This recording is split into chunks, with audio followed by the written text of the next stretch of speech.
Hail, my literary marathoners, my narrative neuroscientists, my absolute certifiable addicts of the unabridged and unusual. It is your boy Mike, emerging, blinking from what can only be described as a literary K-hole of epic proportions. I have just experienced, no, I have survived, no, I have been reconfigured by the literary Mount Everest, the Mariana Trench of memory, the goddamn galaxy brain of all novels.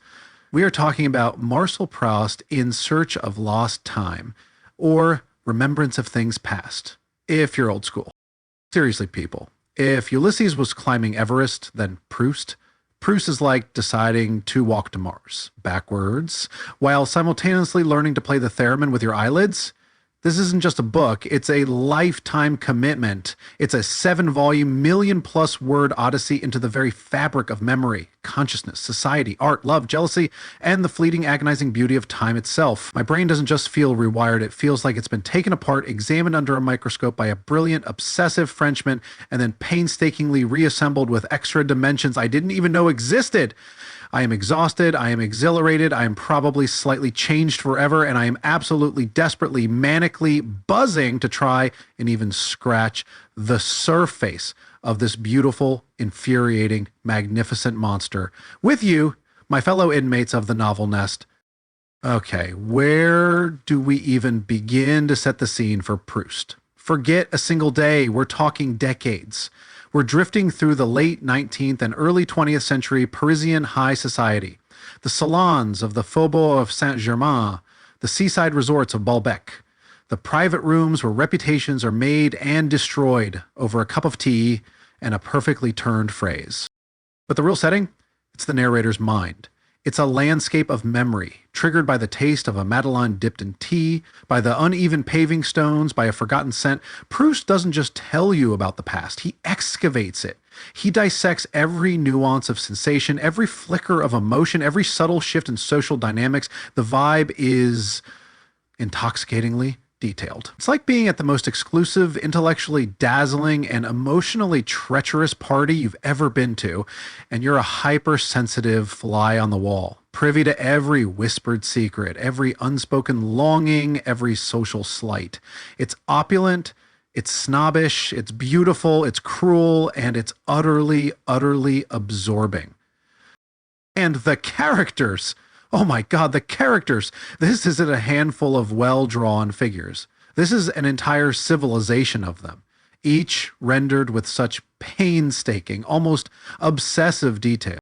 The narrator, often referred to as Marcel, though it's complicated, our guide through this labyrinth of memory, hypersensitive and aspiring writer, for most of the book anyway, racked by anxieties, jealousy, ill health, and an almost pathological need to analyze every single sensation and interaction.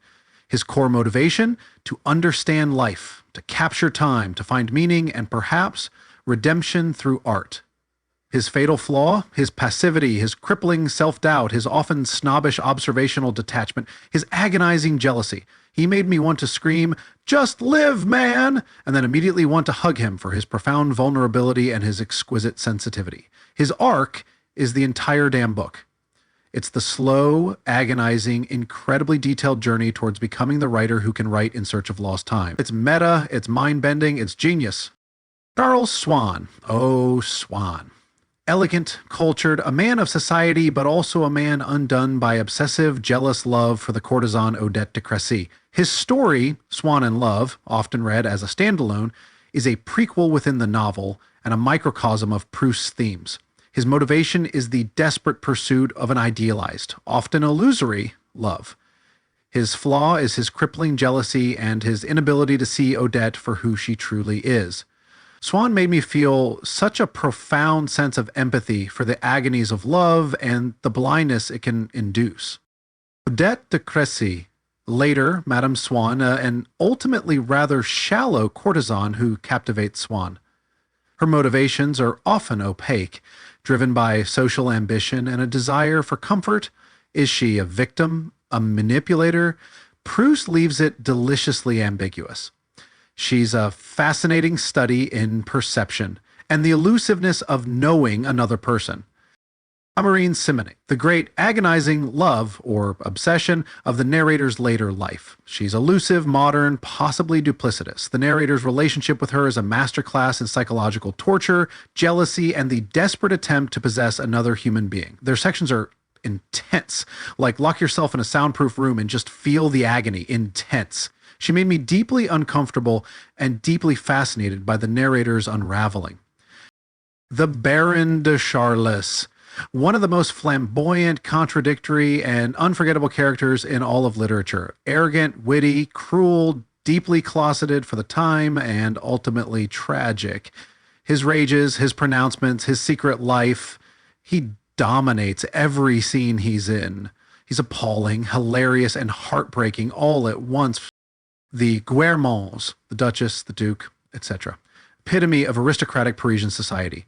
Proust dissects their snobbery, their wit, their traditions, their emptiness, and their surprising moments of humanity with a surgeon's scalpel. Attending their salons through the narrator's eyes is like an anthropological study of a bizarre and fascinating tribe. And so, many more.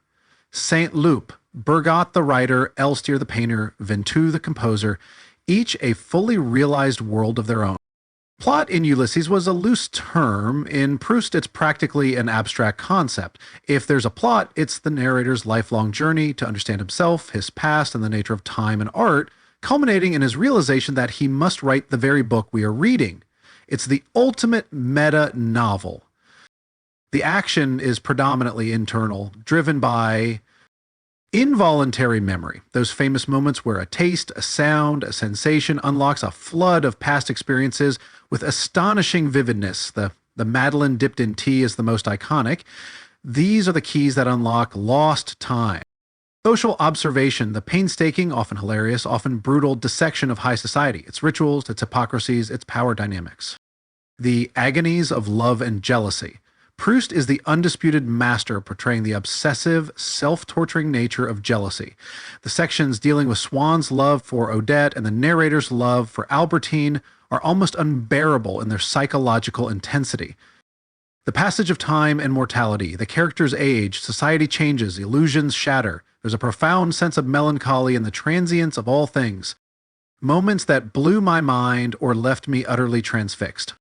The Madeleine scene. It's famous for a reason. It's a perfect encapsulation of the book's central mechanism.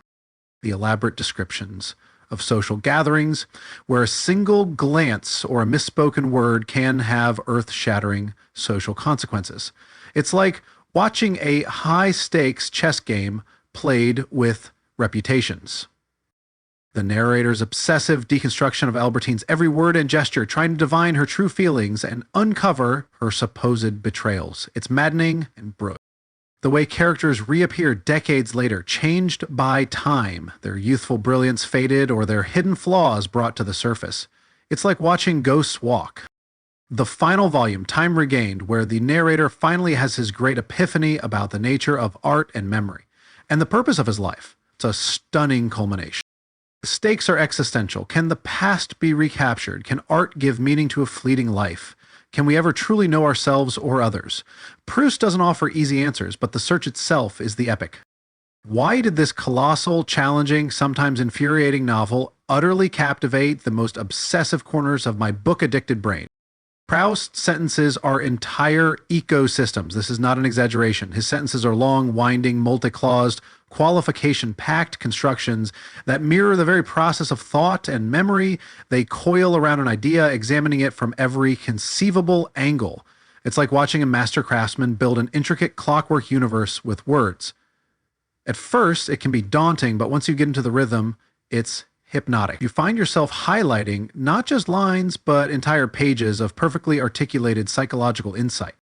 The depth of psychological realism is unrefited. No one, and I mean no one, gets into the minute, often contradictory workings of the human mind like Proust. He understands vanity, snobbery, love, jealousy, grief, boredom, artistic aspiration, all of it with a terrifying and exhilarating precision. Reading Proust is like having your own soul x-rayed. The exploration of memory, especially involuntary memory, This is his great gift to literature, the idea that the past isn't truly lost, but can be resurrected in its full sensory glory by an unexpected trigger. It's a profound and beautiful concept, and he explores it with such artistry. The portrayal of society as a character, Parisian high society in Search of Lost Time, is a living, breathing entity with its own rules, its own cruelties, its own absurdities. Proust is both a participant and a merciless satirist of this world. The meditation on art and time. Ultimately, this is a book about the power of art to transcend time, to give meaning and permanence to fleeting human experience. The narrator's journey to becoming a writer is the story of discovering this redemptive power. As someone who lives and breathes stories, this resonated deeply. It's a challenge that rewards patience 1,000-fold.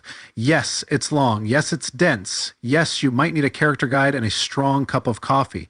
But the insights, the beauty, the sheer intellectual and emotional scope of it, it's an achievement to read it, and the rewards are immeasurable for a true book lover.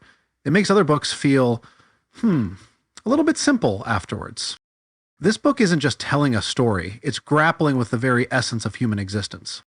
The subjectivity of reality and perception, how much of what we experience is real and how much is colored by our own desires, fears, and memories. Can we ever truly know another person, or are we always projecting our own narratives onto them? The nature of time, Proust shows that time isn't linear. The past is constantly erupting into the present, shaping our experiences.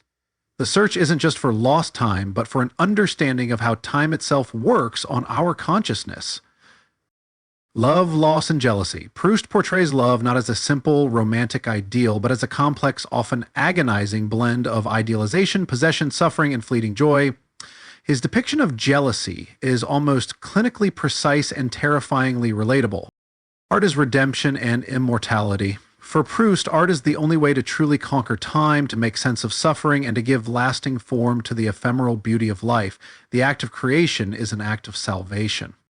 Social class and snobbery. The intricate hierarchies, the desperate social climbing, the casual cruelty of aristocratic society, it's a detailed and often scathing critique. Memory and identity. Who are we, if not the sum of our memories?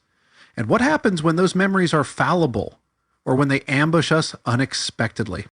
This book made me profoundly aware of the richness and complexity of my own inner life, the way my own memories shape my present. It's a call to pay attention to the seemingly insignificant moments, because they might just hold the keys to everything.